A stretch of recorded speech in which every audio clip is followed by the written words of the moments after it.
రాష్ట్రంలో రోజు రోజుకి క్రైమ్ పెరిగిపోతూ ఉంది. డబ్బులు ఇవ్వలేదని, మద్యానికి డబ్బులు ఇవ్వలేదని కన్న తల్లిని చంపిన ఘటనలు, ఆస్తిలో వాటా పంచలేదని తల్లిదండ్రులు ఇద్దరిని కిరాతకంగా హత్య చేసిన ఘటనలు, తల్లిని ఏదో మందలించాడు కోప్పడ్డాడని చెప్పేసి నడి రోడ్డు పైన తండ్రిని నరికి చంపిన కొడుకు అని చెప్పేసి, లేదు భార్య మీద అనుమానంతో ముక్కలు ముక్కలుగా నరికి చంపేసి ప్రెషర్ కుక్కర్లో పెట్టి మనం చూసినాం. మీరుపేటలో గురుమూర్తి ఘటన. ఇట్లాంటి ఘటనలు చాలా జరుగుతూ ఉన్నాయి. రోజు రోజుకి పెరిగిపోతూ ఉన్నాయి. ఒక రకమైన భయానక వాతావరణం అనేది సమాజంలో కనిపిస్తూ ఉంది. దాని గురించి అసలు ఏంటి దీన్ని మనకు మాట్లాడడానికి state mental health authority CEO ఎర్రగడ్డ మానసిక చికిత్సాలయం సంబంధించిన సూపరింటెండెంట్ అనిత గారు ఉన్నారు. మేడం అడిగి తెలుస్తున్నాం. మేడం ఏంటి ఈ పరిస్థితులకు కారణం ఏంటి అంటే, అసలు ఎందుకు మనిషి అలా దాని ఏమంటారు విపరీతంగా ప్రవర్తిస్తున్నారు? అంటే ఈ మర్డర్స్ జరగటానికి సైకలాజికల్ ఇష్యూస్ ఒక కారణం అయితే, మిగతా రకాల ఎన్నో కారణాలు ఉంటాయి. చాలామంది మర్డర్స్ చేయడానికి ఒక మోటివ్ ఉంటుంది. అంటే ఏదో ఒక కారణం చేత అవతల వాళ్ళని చంపేయాలి అన్న ఒక ఇంటెన్స్ మోటివ్ ఉంటుంది. అలాంటి వాళ్ళకి కారణాలు ఏదైనా అవ్వచ్చు, ప్రాపర్టీ ఇష్యూస్ అవ్వచ్చు, లేదంటే ఒకళ్ళకి మధ్యలో ఒక అలాంటి వైరం డెవలప్ అయ్యి ఉండొచ్చు. అండ్ కొన్ని కేసెస్లో అయితే ఆల్కహాల్ వల్ల ఎక్కువగా విచక్షణ కోల్పోయి చంపేసిన ఉదంతాలు కూడా ఉంటాయి. కానీ మానసికంగా చూస్తే మాత్రం చాలా హత్యల్లో ఎక్కువ మేము స్టడీ చేసిన వాటిల్లో alcohol is the main important role play చేస్తుంది. చాలా కేసెస్లో మోర్ దెన్ 50% కేసెస్లో హత్యకి ముందు వాళ్ళు ఆల్కహాల్ సేవించడం అనేది కామన్గా కనపడుతుంది. మేము మా దగ్గరకు వచ్చిన కొన్ని కేసెస్ని చూస్తే చిన్న చిన్న కారణాలకి, ఆల్కహాల్కి డబ్బులు ఇవ్వలేదని మదర్ని చంపేయటము, గంజాయి కూడా మత్తులో ఉన్నప్పుడు ఏం చేస్తున్నారో అర్థం కాకుండా గంజాయి ఆపండి ఒక్క నిమిషం. సో సైకలాజికల్గా కారణాలు అసెస్ చేస్తే చాలామందిలో ఆల్కహాల్ అనేది కామన్గా కనిపిస్తుంటుంది. ఆల్కహాల్కి మందులు ఇవ్వలేదని చెప్పి ఫ్యామిలీ మెంబర్స్ని అటాక్ చేయడము, వాళ్ళ దగ్గర డబ్బులు లేకపోవడము, వాళ్ళు ఇవ్వని సందర్భాల్లో కోపానికి ఉద్రేకానికి లోనయ్యి సడన్గా చంపేయడం అలాంటివి చూసాము. కొన్నిసార్లు గంజాయి మత్తులో కూడా తెలియకుండా ఫ్యామిలీ మెంబర్స్ని చంపడం అనేది జరుగుతుంది.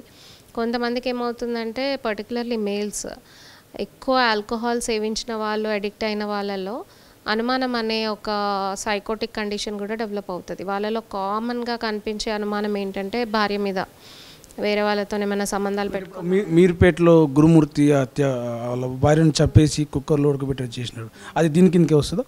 అంటే దాని బ్యాక్గ్రౌండ్ ఏంటో నాకు తెలియదండి. కాకపోతే చాలామంది ఆల్కహాల్ ఎడిక్షన్ ఉన్న హస్బెండ్స్లలో భార్య సరిగ్గా లేదు, వేరే వాళ్ళతోని సంబంధాలు పెట్టుకున్నారు అనేది కామన్గా ఉండే డెల్యూషన్ అంటాం మేము. సో అలాంటి డెల్యూషన్కి గురవుతుంటారు. కొన్నిసార్లు ఏమవుతుందంటే, ఆల్కహాల్ ఎక్కువ సేవించిన వాళ్ళల్లో సెక్షువల్ ప్రాబ్లమ్స్ కూడా ఉంటాయి. సో దానివల్ల అనుమానం అనేది రెట్టింపు అవుతుంది. నాకు ఈ ప్రాబ్లం ఉంది కాబట్టి తనకి వేరే అఫైర్స్ ఉన్నాయేమో అని. అలా హత్య చేసిన వాళ్ళు కూడా ఉంటారు, వైఫ్ మీద కోపంతో గ్రడ్జ్ పెట్టుకొని. అంటే ఇది ఆల్ వాళ్ళ అనుమానం అనేదే, కానీ అది నిజంగా ప్రూవ్ అయ్యి ఉండదు. అయినా కానీ వాళ్ళు దాని మీద యాక్ట్ అయిపోయి, వీళ్ళు నిజంగానే ఉందేమో అక్రమ సంబంధం అని చెప్పి అది నమ్మి, అది నిజం అనుకొని చంపిన సందర్భాలు ఉన్నాయి. తర్వాత మళ్ళీ రియలైజ్ అయ్యి తప్పు చేశానన్న సందర్భాలు కూడా ఉంటాయి. సో ఇట్లా రకరకాల కారణాల వల్ల హత్యలు జరగడం అనేది కామన్గా చూస్తున్నాం. అండ్ మోస్ట్లీ ఏంటంటే, చాలామంది చెప్పడం, నేను చంపాలని అనుకోలేదు, కాకపోతే ఆ కోపంలో నేను చంపాను, ఆ కోపాన్ని కంట్రోల్ చేసుకోలేక చంపాను అన్న ఉదంతాలు కూడా మనం చూస్తూ ఉంటాం. అంటే సొంత రక్తం పంచుకొని పుట్టిన సంతానం, బిడ్డ కావచ్చు, కొడుకు కావచ్చు, చిన్నపిల్లలను కూడా చూడకుండా వాళ్ళని గొంతునులు మీరు రకరకాలుగా చంపేస్తున్నారు. దాంతోపాటు తల్లిదండ్రులను కూడా అటాక్ చేస్తూ ఉన్నారు. అంటే అదేమంటారు, ఇష్టంగా ప్రేమించి ఇష్టపడిన భార్యను చంపేస్తున్నారు. అంటే అంత అంటే సొంత రక్తం, సొంత ఆత్మీయులు, బంధువులను కూడా చూడకుండా, సొంత ఇంటి వాళ్ళు, కన్నవారు, మళ్ళీ కన్నవారిని కూడా చూడకుండా చంపేయడం వెనకాల దాని పరిష్కారం ఏం చెప్పచ్చండి? అంటే అన్ని క్రైమ్స్కి ఏదో ఒక మానసిక బ్యాక్గ్రౌండ్ ఉంటుంది అని మనం అపోహపడనక్కర్లేదు. క్రిమినల్ బిహేవియర్ అనేది డిఫరెంట్, మానసిక పరిస్థితి అనేది డిఫరెంట్. అంటే మానసికంగా అబ్నార్మల్గా ఉన్న వాళ్ళే క్రైమ్స్ చేస్తారని లేదు. అంటే క్రైమ్ అనేది ఎవరైనా చేయొచ్చు. అంటే నార్మల్‌గా మెంటల్లీ నార్మల్ ఉన్న వాళ్ళు కూడా వాళ్ళకి గ్రడ్జ్ కానీ, ఏదైనా మోటివ్ కానీ ఉన్నప్పుడు క్రైమ్ చేసే అవకాశాలు ఉంటాయి. సో, అందరు క్రైమ్ చేసే వాళ్ళకి ఏదో మానసిక పరిస్థితి సరిగ్గా లేదు అనుకోవడానికి లేదు. అలాగే మానసిక పరిస్థితి సరిగ్గా లేనోళ్ళందరూ క్రైమ్ చేస్తారు అనుకోవడానికి కూడా లేదు. Both are different. Criminal behaviour is different, mental behaviour is different. So, కానీ కొన్ని దాంట్లో మాత్రము ఒక 100 హత్యలు తీసుకుంటే 4-5% మందిలో మాత్రం ఏదో ఒక సైకలాజికల్ ప్రాబ్లమ్ ఉండి ఉండవచ్చు. సో, అట్లాంటివి ఏంటంటే అనుమానానికి లోనై వీళ్ళు నన్ను ఏదో చేస్తారు కాబట్టి నేను చంపేస్తాను అనే ఒక సైకోటిక్ కండిషన్లో చేస్తారు కొంతమంది. డిప్రెషన్లో ఉన్న వాళ్ళు కూడా వాళ్ళు ఆత్మహత్య చేసుకోవటము అలాంటివి జరుగుతుంటాయి. కాకపోతే మానసిక స్థితి ఈజ్ డిఫరెంట్. అంటే ఇప్పుడు జరుగుతున్న వాటిని ఎట్లా చూడొచ్చు? అంటే క్రైమ్ ఒక మోటోతోటి చేస్తారు అనుకోవచ్చా, లేక మానసిక స్థితిలో అంటే ఈ ఒత్తిడి దీనివల్ల ఏమైనా కారణాలు అయి ఉంటాయి అంటారు? చాలామంది అయితే మోటివే ఉంటుందండి. అంటే కొంతమంది యాక్సిడెంటల్గా చంపేస్తుండొచ్చు, కానీ చాలామందికి ఒక పర్టికులర్ మోటివ్ ఉండి వాళ్ళని నిజంగా చంపాలి అని ఒక కోరిక కలిగి ఉండి దానికోసం ప్లాన్ చేసి, ఇప్పుడు మనం చూస్తుంటే హత్యలన్నీ ప్లాన్డ్ మర్డర్స్ లాగానే కనపడుతున్నాయి కదా. సో, మెంటల్ పేషెంట్స్ ఇంత ప్లాన్ చేసి ఇంత అంటే వెనకాల బ్యాక్గ్రౌండ్ ఇంత చేయాలి అంటే చాలా దానికి ప్లానింగ్ అవసరం. అంత ప్లాన్ చేయలేరు మరీ ఎక్కువ సీరియస్గా. కెపాసిటీ మానసిక పరిస్థితి ఉంటే అసలు వాళ్ళు మెంటల్ పేషెంట్ ఎవరంటారు? మెంటల్ పేషెంట్స్కి ఇంత ఆలోచించి తప్పించుకొని క్లూస్ అన్నీ కనపడకుండా చేయటము, ఒక హత్య ప్లాన్డ్గా చేయడం, అక్కడి నుంచి తప్పించుకోవడము, అక్కడి నుంచి మళ్ళీ పోలీసులకి దొరకకుండా వేరే వేరే చోట్ల దాక్కోవడం, ఇలాంటివన్నీ చేయాలి అంటే మెంటల్గా కొంచెమన్నా నార్మల్సీ ఉండాలి. అది క్రిమినల్ మెంటాలిటీయే అయి ఉండాలి. అంటే చాలా కారణాల వల్ల చిన్న చిన్న పిల్లలతో కలిసి సూసైడ్ చేసుకోవడం, చనిపోవడం అట్లాంటివి జరుగుతున్నారు. చిన్న చిన్న కారణాలకే చనిపోతున్నారు. అంటే దాన్ని ఏదైనా ఒక సందర్భం జరిగితే దాన్ని రిసీవ్ చేసుకోలేకపోతున్నారు అనుకోవచ్చా? ఎట్లా అనుకోవచ్చు ఆత్మహత్యల కారణం? సో, ఆత్మహత్యలకి డిఫరెంట్ కారణాలు ఉంటాయి.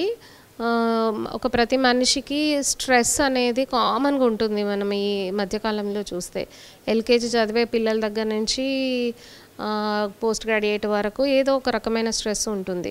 సో, ఆ స్ట్రెస్ని హ్యాండిల్ చేసే విధానంలో ఇదివరకు హ్యాండిల్ చేసే విధానము, ఇప్పుడు హ్యాండిల్ చేసే విధానము కొంచెం తగ్గిందనే చెప్పుకోవాలి.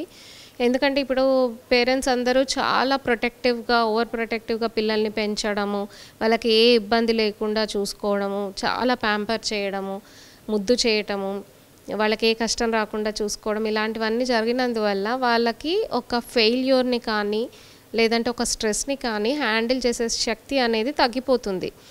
సో, ఇప్పుడు దెబ్బలు పడ్డ చెట్టుకే ఎక్కువ స్ట్రాంగ్ ఉంటుంది కదా, అలాగే చిన్నప్పటి నుంచి ఏదో ఒక ఫెయిల్యూరో లేదంటే ఒక స్ట్రెస్సో హ్యాండిల్ చేస్తూ ఉంటే కొంచెం గట్టితనం అనేది, మెంటల్ స్ట్రెంగ్త్ అనేది వస్తుంది. అలా లేనప్పుడు ఆ రెసిలియన్స్ అనేది ఉండదు. అంటే ఆటుపోట్లకు తట్టుకునే శక్తి అనేది లేనప్పుడు, ఇట్లా స్ట్రెస్ ఎక్కువ వచ్చినప్పుడు అది తట్టుకోలేక వాళ్ళు సూసైడ్స్ చేసుకునే అవకాశం ఉంటుంది. సో, మనం అందుకనే చదువుకునే పిల్లలలో చూస్తే ఏదైనా ఫెయిల్యూర్ జరిగింది, ఇంటర్ ఎగ్జామ్స్ రిజల్ట్స్ వచ్చిన తర్వాత మనం చూస్తాము ఎక్కువ మంది సూసైడ్స్ చేసుకోవడం పిల్లలు. ఎందుకంటే they cannot handle the stress. So, failures అనేది చిన్నప్పటి నుంచి అలవాటు చేయాలి. ఒక గేమ్లో కూడా చూస్తే మనం ఎప్పుడు మన పిల్లలు ఫస్టే రావాలి, సక్సెస్సే అవ్వాలి అని కోరుకుంటాం, కానీ అది తప్పు. చిన్నప్పటి నుంచి కూడా గేమ్స్ ఆడేటప్పుడు మనకి రాకపోయినా కానీ ఓహో ఫెయిల్యూర్ అంటే ఇలా ఉంటుంది, నాకు రాకపోతే నేను ఎట్లా హ్యాండిల్ చేయాలనేది పిల్లలకి నేర్చుకునే అవకాశం ఉంటుంది. మనం ఆ అవకాశం కూడా లేకుండా చేస్తే వాళ్ళకి అసలు ఫెయిల్యూర్ అంటే తెలీదు, స్ట్రెస్ అంటే తెలీదు, సో ఎలా హ్యాండిల్ చేయాలో కూడా తెలీదు. అలాంటప్పుడు ఎక్కువ ఒకటేసారి వచ్చినప్పుడు దే కాంట్ హ్యాండిల్, అలాంటప్పుడు సూసైడ్స్ చేసుకుంటారు. సో, పిల్లల్లో కావచ్చు, ఆత్మహత్యకు పాల్పడే వాళ్ళు కావచ్చు, కొంత మెంటల్ బలం అది మానసికంగా దృఢంగా ఉండాలంటే ఎలాంటి ప్రోగ్రామ్ చేస్తే బాగుంటుంది? మెంటల్ హెల్త్కి ఏం చేస్తే బాగుంటుంది అంటారు? మెంటల్ హెల్త్ అనేది చాలా ఇంపార్టెంట్. ఒకసారి మెంటల్ హెల్త్ తగ్గిన తర్వాత అంటే డ్యామేజ్ అయిన తర్వాత చేయడం కన్నా preventive and positive mental health అనే కాన్సెప్ట్ ఉంది. అంటే జబ్బు రాకముందే మనం దాని మీద ఫోకస్ చేసి పాజిటివ్గా మనల్ని ఎట్లా బిల్డ్ చేసుకోవాలి అనేది. ఇప్పుడు మనము బాడీకి ఎక్సర్సైజ్ ఎలా చేస్తామో జిమ్కి వెళ్ళి, అలాగే మెంటల్ హెల్త్కి కూడా ఎక్సర్సైజెస్ ఉంటాయి. What I mean to say is, ఏదైనా కానీ సమస్య వచ్చినప్పుడు పిల్లలతో కూర్చొని దాన్ని ఎక్స్ప్లెయిన్ చేయడము, యాక్సెప్టెన్స్ నేర్పించడం అనేది చెయ్యాలి. కొంచెం రఫ్గా పెంచడము చిన్నప్పటి నుంచి, అంటే ప్రతిదానికి మనమే ఆ స్ట్రెస్ని హ్యాండిల్ చేయడానికి ట్రై చేయడం అనేది చేయకూడదు. ఫర్ ఎగ్జాంపుల్ పిల్లలు వచ్చి టీచర్ నన్ను ఈరోజు ఇలా స్కోల్డ్ చేశారు, లేదంటే నేను హోంవర్క్ చేయలేదు అంటే మనమే ముందు వెళ్ళిపోయి టీచర్తో మాట్లాడి థింగ్స్ అన్నీ సెటిల్ చేసి బిడ్డ మనకి స్ట్రెస్ ఫీల్ అవ్వకుండా మనం అన్నీ చేస్తూ ఉంటే వాళ్ళ స్ట్రెస్ని హ్యాండిల్ చేసుకునే శక్తి వాళ్ళకి డెవలప్ అవ్వదు. సో ఒక సిచ్యువేషన్ ఛాలెంజింగ్ సిచ్యువేషన్ ఉన్నప్పుడు ఏజ్కి అనుగుణంగా స్ట్రెస్ని హ్యాండిల్ చేసుకునే విధంగా ఎంకరేజ్ చేయాలి. ఏదైనా గేమ్స్ ఆడిపోయారు అలాంటప్పుడు ఓడిపోయినప్పుడు కూడా that is a good thing.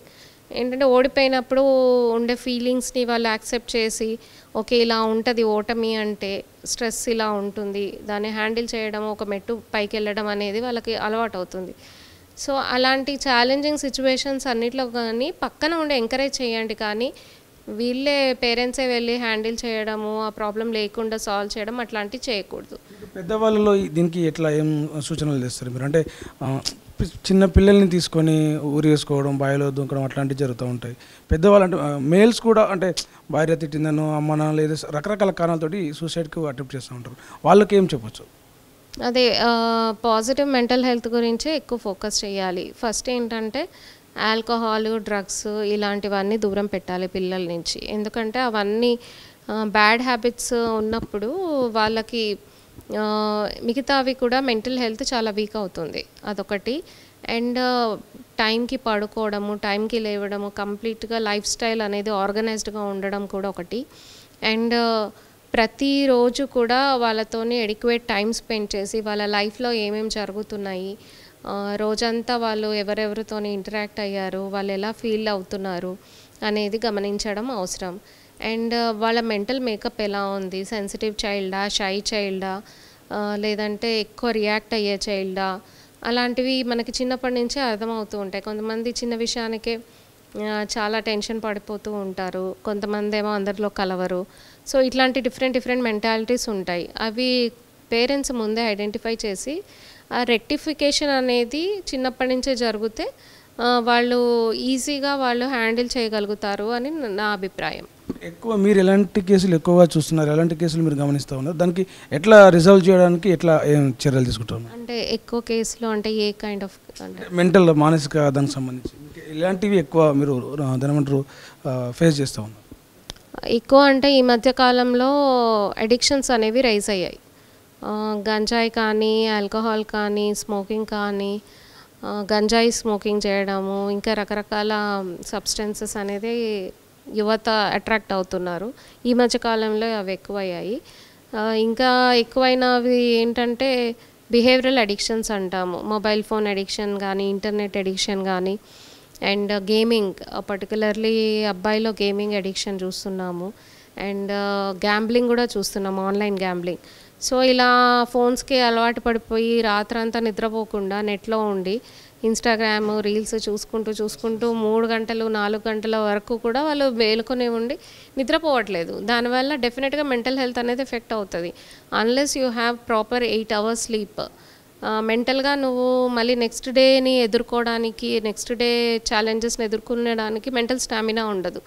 So రోజంతా వీళ్ళు నిద్ర సరిగ్గా పోకుండా డిస్టర్బ్డ్ స్లీప్ తోటి రాత్రి లేటుగా పడుకోవడం, ఎర్లీగా లేవలేకపోవడం, దానివల్ల స్కూలు కాలేజ్ డిస్టర్బ్ అవ్వడం, ఇట్లా రకరకాలుగా డిస్టర్బెన్స్ అవ్వడం వల్ల మళ్ళీ అది మెంటల్ హెల్త్ మీద ఎఫెక్ట్ పడుతుంది. సో ఫస్ట్ ఇవన్నీ సబ్స్టెన్సెస్ అన్నీ కట్ చేయాలి, కరెక్ట్ లైఫ్ స్టైల్ మెయింటైన్ చేయాలి.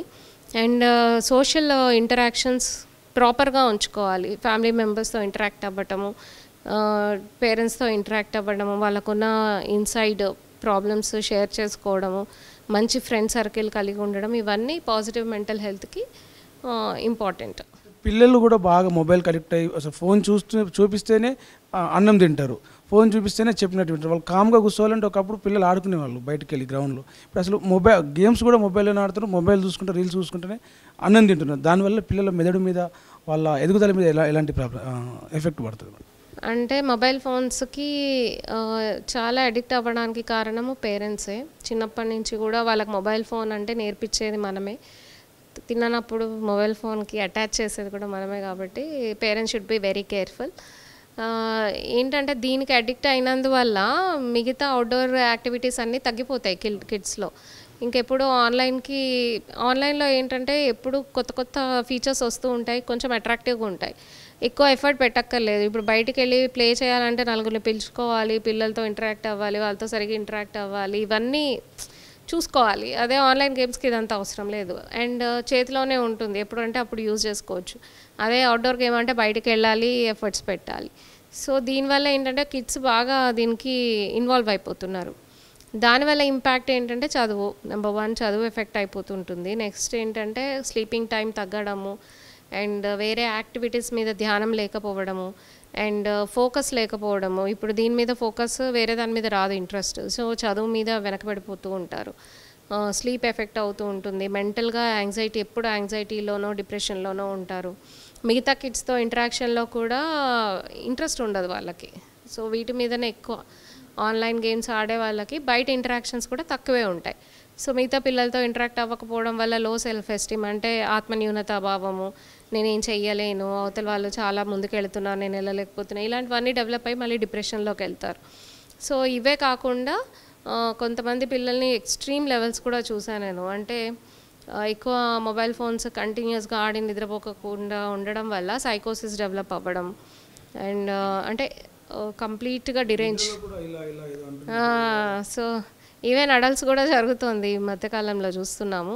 సో ఎవరో మమ్మల్ని ఏదో కనిపిస్తుంది మాకు, ఎవరో ఫాలో అవుతున్నారు, ఇలాంటి సైకోటిక్ సిమ్టమ్స్ అట్లాంటివి కూడా కనిపిస్తున్నాయి. ఫిట్స్ కూడా వస్తాయి కంటిన్యూస్గా. ఫోటిక్ స్టిమ్యులేషన్ కదా, అంటే కంప్లీట్గా ఎప్పుడు మనకి ఫోటిక్ స్టిమ్యులేషన్ అంటే లైట్ పడుతూ ఉంటుంది, that stimulates the brain. So photic stimulation ఉండడం వల్ల ఎక్కువ చాలా అవర్స్ ఫిట్స్ వచ్చే ప్రాబ్లం కూడా ఉంటుంది.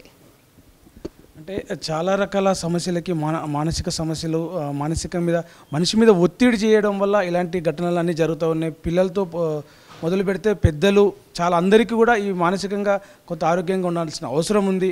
ఈ హత్యలే కావచ్చు, ఆత్మహత్యలే కావచ్చు, పిల్లల్లో పెరుగుతున్న విపరీత ధోరణులు అన్నీ కూడా ఈ రకమైన మానసిక ఒత్తిడి కారణం అని చెప్పేసి చెప్తా ఉన్నారు. కెమెరామెన్ సతీష్తో ప్రవీణ్, హైదరాబాద్, తొలి వెలుగు. ప్రపంచంలో ఏ మూల ఏ క్షణం ఏం జరుగుతుందో వేగంగా తెలుసుకోవడానికి తొలి వెలుగు వాట్సాప్ ఛానల్ని ఫాలో చేయండి.